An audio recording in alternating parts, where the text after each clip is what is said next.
Piper, welcome back to Thank you Black so Authors Matter much. TV. Do I need Oh, earphones? no, now I hear you. No, I didn't hear you we at hear first. you. At first, we didn't hear you. I was muted. That's what. Oh, okay. Okay, so That That makes explains. it easier to you know, unmute. it is so funny though that this serendipitous moment, and Yeah. it kind of reminded me of I can't think of her last name. Her first name is Tommy. She wrote Children of Blood and Bone. Oh yes, yes. The whole Nora Roberts thing. Yes, Yeah. yes. So Mhm. y'all didn't talk bad about each other on social media first. No, and that whole thing, the way to bless her heart that went down. Titles aren't copyrighted. Right. That's Yeah. what I'm saying. And I'm, compared to Maurice, I'm just a little mid-list paperback person. This little book was not in the New York Times, and I was not on the cover of Publishers Weekly or anything like that. So when I signed the contract, those people, they name it whatever they name it. That's not what I called it. Oh, okay. Oh, okay. That wasn't what I called it, but that's what they called it. And Okay. when I went to them and told them, I knew about his book coming out, and I told them about it, and they was like, so It's already done. We already did it. It's already done. There you go. I mean, we're not about to waste all this money. We didn't put money in this. It's just gonna be what it's gonna be. that's how it was. That's how it was. So yeah, I just I could be sitting around. Everybody's like saying, but. I said, hey, whatever it is, it is. So. Yeah. Well, you all ended up being on the same night and back to back purely coincidentally. It wasn't planned at all. Maurice was booked for another night and he had to cancel. And so when he rebooked, the time and day he picked happened to be the one right after you. And I think you were already booked. So, well, wow, this is Yeah, I'm not no New Orleans legend like him. I've only been down there twice. I think we have some people in common that we know. But we went to a coffee shop down near New Orleans, and there's like a little plaque at the coffee shop above the place where he wrote this book. Oh wow! oh. I can't remember which one of his books was, but they put a little plaque there, and the little plaque. That was in New Orleans? Yes, it said. Okay, see, I'm from New Orleans. I did not know that, but I'm going to be in New Orleans this weekend, so I'm going to go look for that plaque. Yeah, it said Maurice Rustin wrote that here. I was like, was it at Cafe Du Monde? No. This was a very small coffee shop on one of the little back streets. PJ's. Yeah, maybe I can't remember the name of it. Okay. But Sarah Roshan, who's New Orleans author as well, whatever, we were walking around, we just popped in this little coffee shop. I thought, ooh, he must be a big deal to have like somebody put a little plaque up. Well, I'll tell you this. I was living in Belgium for 5 years. And if you go to downtown Brussels, there is a plaque of because there was this author, and I cannot think of his name because I'm having a brain fart right now, but there's a plaque of this American author who lived in Belgium, and there's the plaque commemorates being in that area. And there's a beach city in Belgium that has an entire history walk dedicated to the late great Marvin Gaye. They have a plaque on the apartment where he used to live, the place where he used to play basketball. I mean, it's a whole walk. I was like, okay. Right. That's awesome. Yep. So like I said, I'm just a little Black woman trying to pay some bills with my little. You're so funny. I love you. Well, here's the thing, that it can benefit both of you. You get double coverage. Yeah. And you get people talking about two books with the same title, and people may not even realize that. So, I'm sure it will. I said, my thought is everybody ought to buy both books. Yeah. Yeah. And guess what? I did. That's what I did. I have your book, and then I have his book. I haven't read either one yet. Oh, that's my thought. Yeah. Now tell us what your book is about, though. This American Daughters. It's Plain American Daughters. It's about the secret interracial friendship between Alice Roosevelt Longworth and Portia Washington Pickton. So, unbeknownst to many, these two women, one white, one black, daughters of famous statesmen Theodore Roosevelt and Booker T. Washington, were friends, and they were friends for about 3/4 of the 20th century. They both lived to be very old ladies, and yeah, they were friends, and they made friends as rebel teenage daughters. In the wake of the famous dinner when Booker T. Washington went to the White House. Okay. Dinner. Poor TR. He caught a lot of flack for that. Yeah, exactly. He just got to be president because McKinley was assassinated in the late summer of 1901.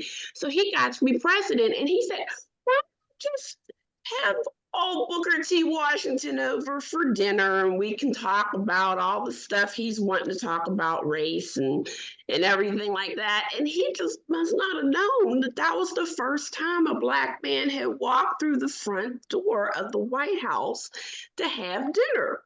I pictured them sitting there and talking about all kinds of stuff, but eventually coming around to, I got this daughter, and she drives me crazy. Because they were both like about a year apart, 17 and 18 years old at the time, and for different reasons, driving their fathers nuts. So yeah, Booker T left, and the country went crazy. He went just like you said. They lost their minds over this happening. Cartoons, people saying stuff against TR, all kinds of things. They had cartoons of Booker T having his hands on Alice in a nefarious and lascivious kind of way. Just craziness ensued. Alice wasn't even there yet because her father did not want to bring her down out of wherever she was, because of course he was afraid she was going to start acting crazy. So right. They hadn't even moved. All of them had moved into the White House real good at that point. Something insane. So it was like, it happened to be the next week that TR and Booker T's paths were going to cross again. And it just so happened that was the trip. TR was going to pick up Alice to bring her down to Washington, D.C.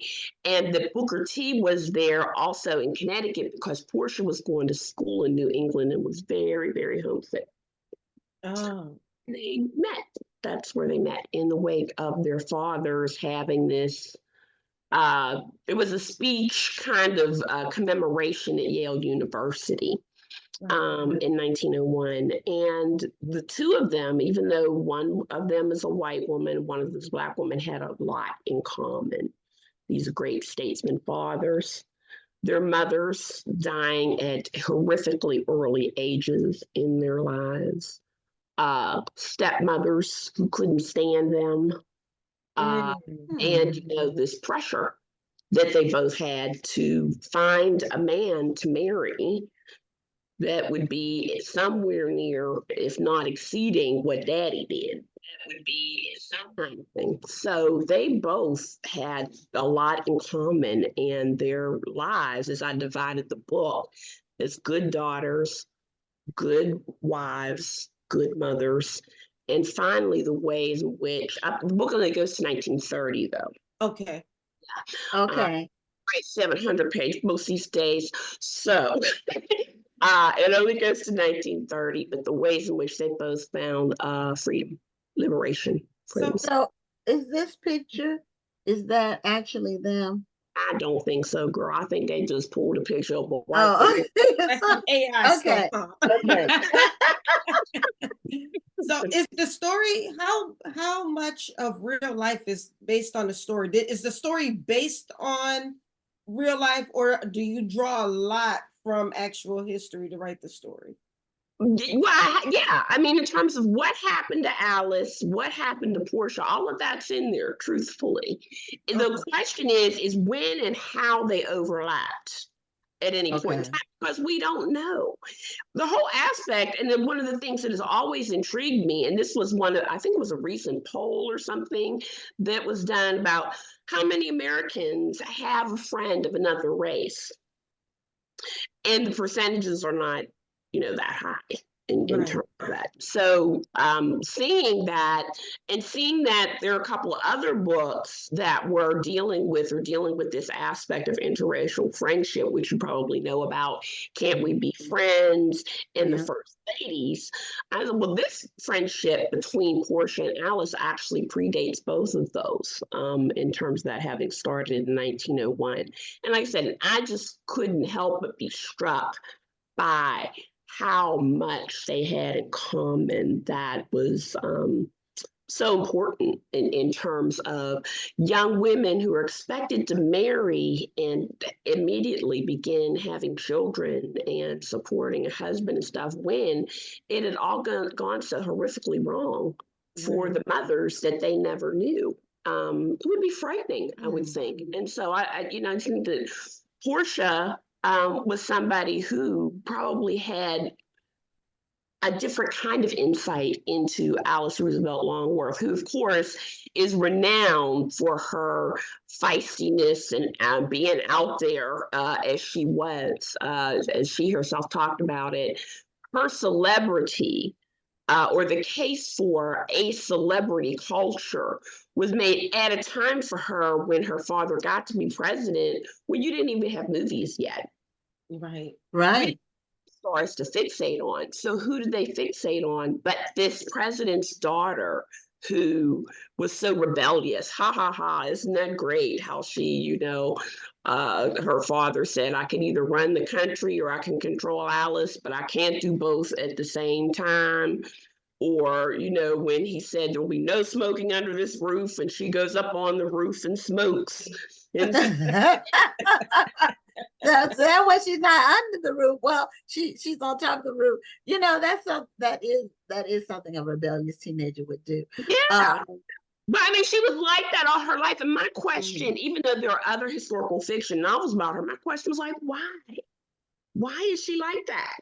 And Portia is like the only person who has some insight into this whole phenomenon that I call Daddy, look at me, look at me. He named her Alice. Her mother her mother and grandmother died on the same day when she was 2 days. Wow. When she was 2 years old. They had to summon TR when he was at that point in the New York State legislature to come home. He came home and his brother opened the door and said, there is a curse on this house. And he had spent most of the day, which happened to be Valentine's Day, back and forth between his mother and his wife, because they were both dying. Baby 2 days old, what do they name her after her mother? He could never say her name. He never speaks her name. Okay. And then to make it worse, the woman that he marries is somebody he was supposed to marry before he met this mother at college. So she don't want to say her name either. Because reminds her of the heifer that stole her man while he was up at Harvard. Well, that's why she had issues. That's what I was gonna say. Have issues. He never talks about that. Like, it makes sense. And Portia is probably the only person in the world who completely understood for similar reasons. Yeah. Okay. And what made you, because you write about historical figures all the time. So and some of it some of the writing you do is pure fiction. It's but what made you be interested in this topic, and what did you use for research to get the backstory? Well, Alice has a number of biographies because she's a president's daughter, like I said, and was at one point like a celebrity in American culture. There was a color named after her. There were songs written about her. I mean, it's just like everybody was like obsessed at one point back in the early 20th century with her. Portia also has biographies as well, which is partly what I used in terms of the research to determine when and how they might have overlapped. and re-encountered one another in terms of their friendship up to Portia's death in 1978 and Alice dies 2 years later in 1980. So yeah, And you said they both lived to be, I must say that's a you very know, long oh, life. they live long, they both yeah, live long lives. they both lived long lives. Yeah, and there's actual story beyond, like I said, 1930, because of what happened with them in their lives. But like I said, the question always intrigued me about interracial friendship, why we don't talk about it more, why it doesn't exist a lot more. And I thought that writing a story about these two might show people something about, what people might have in common in spite of racial difference in terms of that. And the sort of sub theme of the book also has a lot to do with what happens when a woman doesn't get to do what she's meant to do in her life. That women should be permitted to pursue the labor and the passions that they want to pursue. And in that way, even though Alice is this extremely privileged president's daughter, Portia is the one who is more privileged in that respect because she gets to do what more of what she wants in terms of studying her classical music, going to Germany to study her music, and being a musical educator. And ultimately, Alice is like a bird in a gilded cage. If she had been around today, she would, could have easily run for political office or been a campaign manager or whatever. But because of the expectations of women back then, uh, she couldn't use her sharp political acumen, the thing that she loved the most, to her advantage. And so she went about behavior in a destructive kind of way. I just thought it's important to have a story to talk about all of those things. Okay. Now That's you did interesting. I refer, like how you said that bird in a gilded cage. That's a yeah. really strong comparison. Yeah. It is. And you referred to two other books that we've had both of them on the show. Denny Bryce with Mhm. Can't We Be Friends? And that's about Ella Fitzgerald and Marilyn Monroe. And Right. then Victoria Christopher Murray's book, The First Ladies, which is about Mhm. Eleanor Roosevelt and Mary McLeod Bethune. So, Yes. and so yeah, there is something historical. Now, we don't really have, I'm trying to think, that are there contemporary books with that same theme of Yeah. And more whenever contemporary you, people. yeah, whenever you see that, it's always written by white authors more than it is black Yeah. authors. The last Okay. to remember, it was B.B. Moore Campbell who wrote about it some decades ago, but Okay. not really. And like I said, that is something that has always intrigued me in terms of why not. Mhm. Well, I'm glad that the point of view and the voice is being told now from our vantage point, Yeah, from our culture, because um, the things that would stand out for us are going to be different than exactly. the things that would prompt someone else to. Exactly. Even our motivations, our family structure dynamic, Mhm. Yep. Yep. certainly our opportunities, our options. Yes. Yes, exactly. Exactly. And all of those things in terms of the way their marriages worked, all of those things have impact, in terms of the difference in terms of their racial aspects. But um, they managed to remain connected, I think, because of those early connections with people could call them daddy issues or whatever, in terms of that daddy issues, stepmama issues, whatever, in terms of that. But yes, it worked differently for them. And like I said, it's one thing to think about privilege and what that means for a white woman or whatever, but Portia was more free ultimately to do what she desired to do and did that. And so I think some people it'll challenge them in terms of thinking about in that way. So, Tony Benita, who watches um, the show weekly, and she's with the PWOC book club in Florida. I forgot where in Florida, but she says that she's read your book and she said it Oh, was very interesting and she learned a lot. So she good. wrote in the comments there. Good, good. And I just think it's just the time that we're in now. There's so much history being unearthed through Yes. books and being told from Mhm. the vantage point of Black authors. And Yes. it really, there's so much being told. Right now, I'm reading Rashonda Tate's book, Oh, yes. The Queen of Sugar Hill. Mhm. Yeah, I'm almost done with that. Our book club picked it. So there's a lot that's on the Hollywood side of things. Yeah, yeah. I'm hopeful that it can continue. Mhm. I'm Yes. very hopeful and prayerful that it can continue. So I appreciate being able to come on the show and talk about my American Daughter. So hopefully more people will buy it and it can continue. Well, for sure. I think it's I really like the cover, even though I thought that these were the actual women, but I really like the positioning of I like the way they make Yeah, the cover. yeah. I like the cover ultimately too. As my only It captures your attention, especially having the It White House does. background. It does. the only suggestion I made was about the red pop, and so that was my little suggestion. But Okay, with the shawl. yeah, the shawl and the font. Okay. All right. Yeah, that was my little input, but Okay. the previous Well, one. it does match the word. Now, was that before or after the wording was read? The what? The wording, the Oh, title. the title. Oh no, that was early on when they changed it. It was early on in the process. Okay. Okay. Well, then, so they made whoever did the font, the color on the font, they Yeah. made it match the shawl. Yes. So Yeah. it tied it all together. That So, was a suggestion. before we go, I wanted to make you aware of something because I wasn't sure if you knew about it.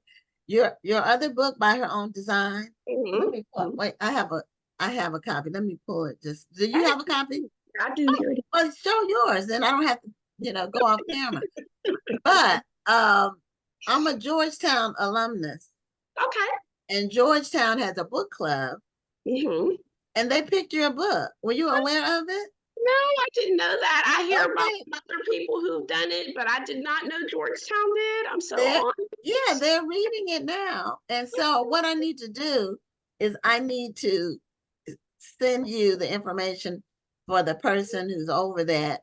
And so I can connect you all together so you can really benefit from them reading your book. I thought they had coordinated it with you. No, And I I said, had oh, no wow, idea. they're reading Piper's What a book. nice Go ahead. surprise, isn't it? I'm honored. I am so honored to hear that. I love Georgetown. Whenever I go to Washington, D.C., I try to slip over there. It's a cool historical place. So, all of that. Where But are you I'm located honored. now? I'm in Atlanta.